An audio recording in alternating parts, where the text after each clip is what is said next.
observações sobre essa leitura, que nós possamos fazer uma leitura, uma oração, para que o Senhor venha falar aos nossos corações nessa tarde, de uma maneira que essa carta que foi direcionada a Timóteo seja direcionada ao coração de cada um de nós aqui, que a gente venha entender a graça e a misericórdia do Senhor, que alcançou a Paulo ali em Tarso, que alcançou a Timóteo, que vem alcançar as nossas vidas aqui nessa noite, amém? Amém. Meu Deus e meu Pai, em nome de Jesus, que a tua graça, Senhor, o mover do teu Espírito Santo, que é rico e eficaz, a tua palavra, Pai amado, que alcançou, que superou a todas as gerações, que superou, Senhor amado, a barreiras espirituais, a barreiras materiais, a barreiras físicas, a barreiras de linguagem, e que chegou até nós aqui nessa tarde. Que o teu Espírito Santo venha falar a cada coração aqui neste momento, e que sejamos cheios da tua presença,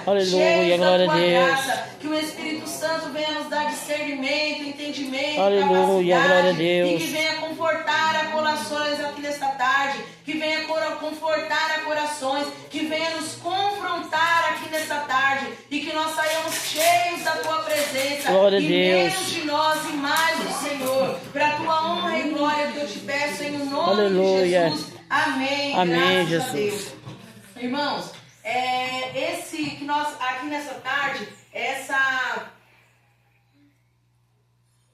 carta de Paulo que foi destinada a Timóteo, é uma carta que ela é muito interessante em diversos aspectos, né?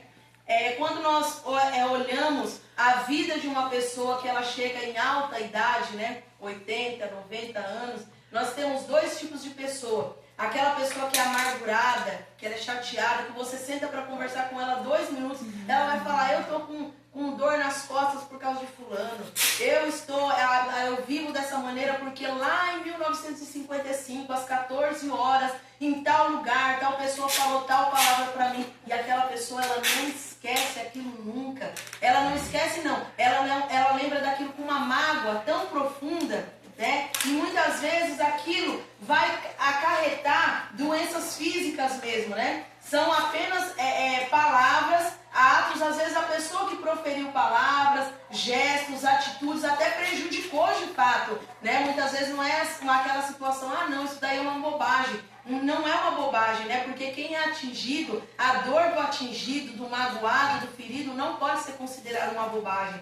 Mas quando o apóstolo Paulo, ele fala aqui em vários trechos aqui, ele vai falando, né? Passando orientações para Timóteo, ele não fala das pessoas que o abandonaram, que o prejudicaram, que o feriram com mágoa, mas ele fala, olha, eu passei por isso, mas olha, mantenha a sua perseverança. Eu passei por isso, mas eu segui. Olha, eu passei por isso, mas tem pessoas aqui comigo que ouviram a palavra e elas conhecem a palavra do Senhor Jesus, ela está sendo difundida, mesmo depois aqui de Alexandre, né, do versículo 14, o latoeiro causou muitos males, né? Aqui quando nós lemos, quem é esse latoeiro? Ele era um grande amigo do apóstolo Paulo. Certamente quando Paulo estava sendo julgado, né, diante de todas aquelas pessoas, ninguém me assistiu. Então o único que poderia ter assistido a Paulo seria Alexandre. Mas ele, que ao invés de exercer a função de ser amigo, de apoiar, de indicar, de acalmar os ânimos, ele prejudicou. E quantos de nós vivemos situações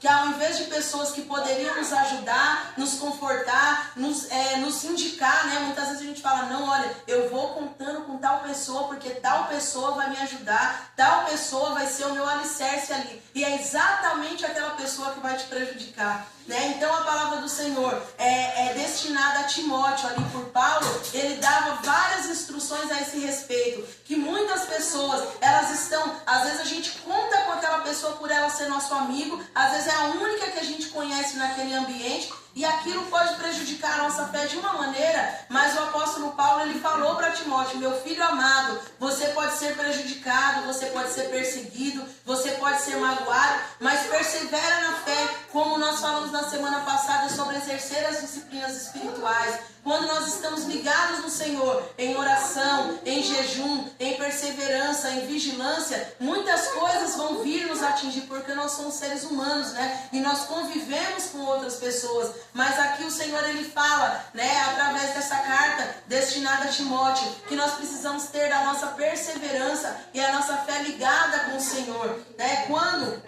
aqui no versículo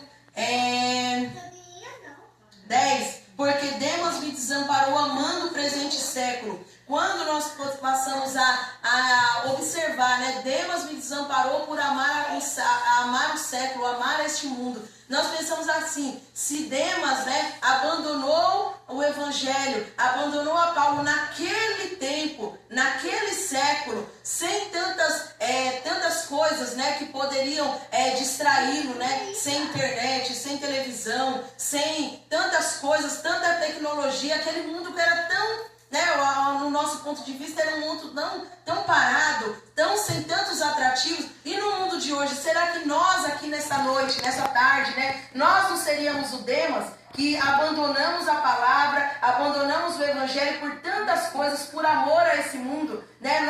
Quantas vezes nós estamos amando mais o mundo do que o Evangelho, né? Quando Paulo fala, olha, Demas me desamparou, amando o presente século, aquele século de Paulo, imagine no século de hoje, com tantas distrações, com tantas coisas que podem nos corromper, com dinheiro fácil, com coisas que não são do agrado do Senhor, né? Com tantas coisas que podem nos desviar, com tantos compromissos, com tanta tecnologia, tantos lugares que nós podemos usufruir do nosso domingo, né? Ah, não, hoje eu não vou no culto. Ah, não, hoje eu não vou participar da ceia porque eu tenho outro evento, né? Que pode me trazer outros contatos, outros lugares, outras pessoas que eu possa vir a conhecer o culto, eu posso ir em outro dia, né? Nós não estamos falando de idolatria, nós não estamos falando de coisas que vão, não, porque se não for no domingo, eu não sou mais servo do Senhor, não. Nós estamos falando de amor ao século presente, né? Tantas coisas que podem desviar o nosso foco, que é Jesus Cristo,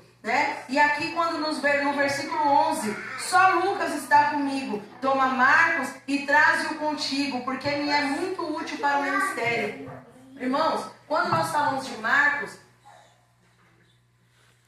no começo lá em Romanos, se não me engano, no começo de Romanos, Barnabé e Paulo, eles tiveram uma discussão muito acalorada, né, a respeito de Marcos. Hoje, nessa passagem, quando nós falamos aqui que Paulo pediu para chamar Marcos, traz Marcos porque ele me é muito útil. Lá no começo, eu acredito que seja em Romanos, se eu não estiver falhando minha memória aqui, quando Paulo e Barnabé tiveram uma severa discussão, foi exatamente porque Marcos, eles estavam numa caravana de missionários. E Marcos, por algum motivo que não é registrado na Bíblia, ele decidiu voltar. Ele falou, olha, não vou seguir com vocês, estou com saudade de pai, estou com saudade da mãe, estou com uma namorada, não sabemos o motivo, mas ele não quis seguir. E Paulo e Barnabé, eles discutiram fortemente por conta dessa desistência de Marcos,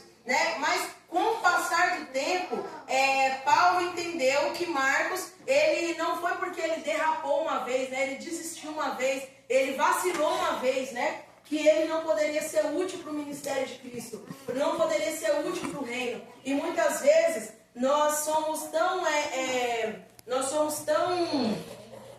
severos, né, nos nossos julgamentos. Ah, não, fulano não é útil porque fulano só fala que vem não vem, fala que vai não vai, fala que gosta e não gosta, fulano não tem palavra. Só que aqui, Paulo ele nos traz no final da sua carreira, em alta idade, que muitas pessoas, o trabalhar do Espírito Santo, ele é tão potente na vida das pessoas, que lá no começo da carreira, Marcos, ele foi um que trouxe um grande problema para o ministério, mas no final ele foi muito útil para o apóstolo Paulo, né? E quando Paulo diz aqui a Timóteo, venha depressa, porque o final da minha vida eu me sinto frio e eu sinto falta. Ele pede a capa e ele pede livros. Então, que nós possamos observar que toda a trajetória de um servo de Deus, ela não é composta só de alegrias, né? De ânimo, de satisfação, de estar sempre acompanhado, de estar sempre fazendo o que quer, mas muitas vezes a carreira ministerial ela vai ser solitária, ela vai ser de tristeza, ela vai ser de frio, você vai ter só a companhia de livros e de pergaminhos. Quando se fala dos livros e dos pergaminhos, possivelmente os pergaminhos são os escritos de Paulo, né? E quando fala dos livros é porque Paulo era um acadêmico, era uma pessoa que gostava de ler. Então não era uma pessoa que ele estava ali sem ter o que fazer nas suas cadeiras, né? Ele pediu para que ele viesse depressa